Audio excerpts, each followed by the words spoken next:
This is the Epilogue Audio Experience.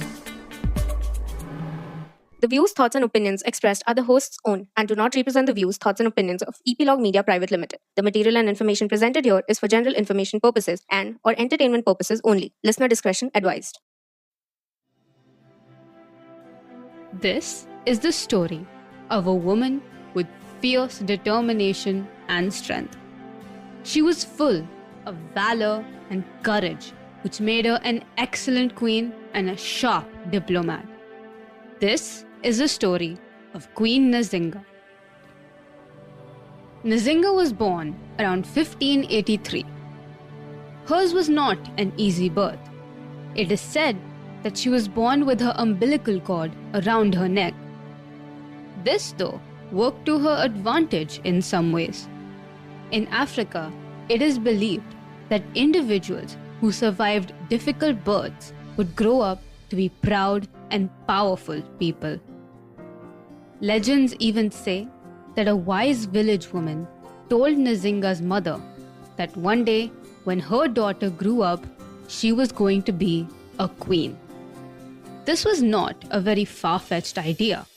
After all, Nzinga was the daughter of the king of Ndongo, a powerful African kingdom in what is today Angola. From a young age, Nzinga was exposed to the intricacies of court politics and diplomacy. She quickly demonstrated her intelligence and leadership abilities, earning her the respect and admiration of her father and her people.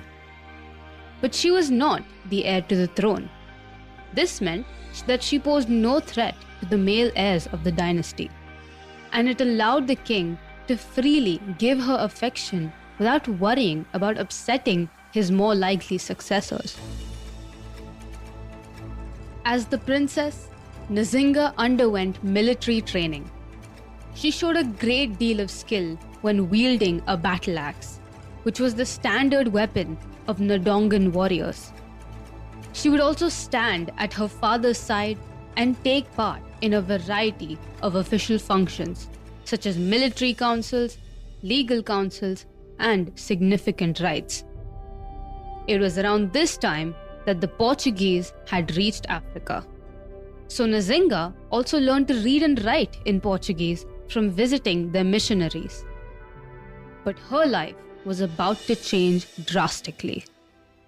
In 1617, her father died, and Nzinga's brother, Mbandi, came to power.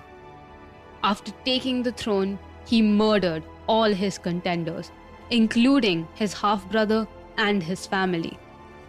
Nzinga was spared, but the new king had her young son killed.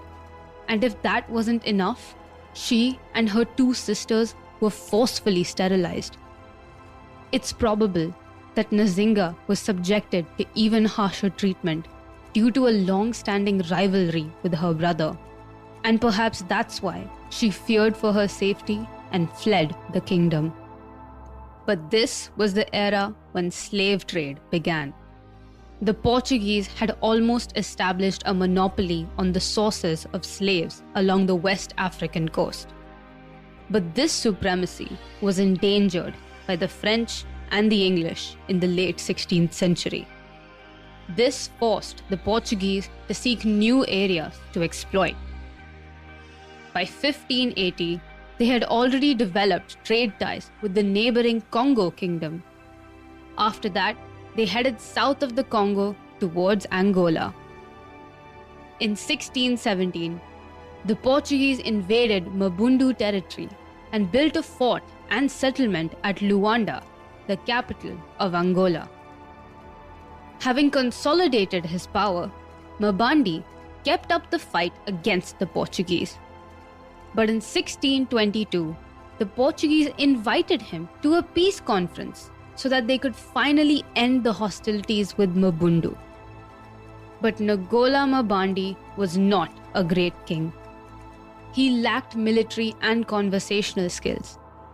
So while he was able to form an alliance, the Portuguese were able to make significant military gains. However, Mbandi was also aware of Nzinga's talent as a negotiator. So in 1623, he invited her to meet with the Portuguese. Nzinga accepted, and she went to the neighboring village and met the Portuguese governor. But when she got there, she saw something odd. In the meeting room, there was just one chair, which the governor had occupied, meaning he expected Nzinga to stay standing or sit on the floor. In any case, the governor had the audacity to not treat her with basic respect or view her as an equal. But Nzinga was not one to back down so easily. She gestured to one of her people. That person got down on all fours, and she simply perched on his back at an equal level to the governor. But that was not the only hurdle. Nzinga obviously wanted to prevent her people from being abducted and sold as slaves. She did not, however, want Ndongo's relations with the Portuguese to deteriorate, as they gave Ndongo weaponry and engaged in trade with them. Therefore, Nzinga and the governor ultimately made a lot of concessions. Nzinga consented to becoming a Christian and to the temporary presence of Portuguese missionary slave traders among the Ndongo. In exchange, the Portuguese abandoned a fortress on Ndongo territory, and they also agreed to set free several chiefs that they had taken in as prisoners. In 1624, Nzinga's brother, the king, died of mysterious causes. Some say it was suicide, while others say he was poisoned. What matters, though, is that now Nzinga became the queen of Ndongo. But life would only get more difficult for her. By 1626, the Portuguese had broken their promise. They recognized a man who shared Portugal's objectives as the Ndongo chief and raided the Ndongo territory. They took innocent people and sold them into slavery. Nzinga and her supporters had to escape to the west. There, they established Matamba as their new state. After dethroning the previous queen, Nzinga welcomed those who had fled slavery, as well as those who had been harmed by the Portuguese. And in order to increase Matamba's military might, Nzinga offered sanctuary to runaway slaves and Portuguese-trained African soldiers. She adopted a form of military organization known as Quilombo. In this, the youths would renounce family ties and would be raised communally in militias. Nzinga also incited discontent within Ndongo itself, which was under a new puppet ruler of the Portuguese. In 1627, Nzinga was ready. After forming several alliances, she led her army against the Portuguese, initiating an historic 30-year war against them. She cleverly exploited the European rivalry by forging an alliance with the Dutch, who could gain control over Luanda in 1644. Using her great army, her new wealth, and her famous reputation, Nzinga was able to reclaim large parts of Ndongo between 1641 and 1644.